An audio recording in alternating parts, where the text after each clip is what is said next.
Ngayong araw guys ay dessert na naman tayo. Ubi halaya. Kaya tara, let's go! Ngayong araw nga guys ay gagawa kami ng ubi halaya.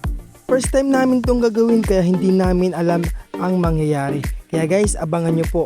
Unang ginawa nga namin ayon dun sa napanood namin sa YouTube is nilaga muna namin ang ubi. Pagkatapos namin lagayin at durug-durugin, nilagyan namin siya ng gata. Purong gata po yan guys, and nilagyan na rin po namin ng condense para lalong sumarap at tumamis ang ubi halaya na gagawin natin. At pagkatapos natin imekos-mekos ang mga ingredients, pinatunaw ko na rin po ang butter niyan. At pagkatapos ng pagtunaw ng butter, ay ilalagay na po natin ang ubi natin na namekos na ng mga ingredients. Ayan po, ang dami po niyan. Ang dami nga niyan, akala po namin ay hindi kakasya sa aming kawaling maliit. Pero kumasya naman po siya kahit papaano. At pagkalagay nga po is mekos-mekos lang po yan mga insan hanggang sa kumulo siya.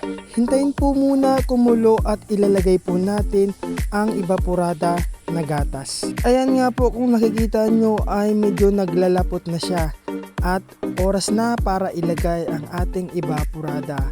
Bale, isang malaking evaporada po yan ng gatas. Inubos po namin yan para madagdagan ang lapot niya mamaya kapag yan ay uminit at kumulo ng kumulo.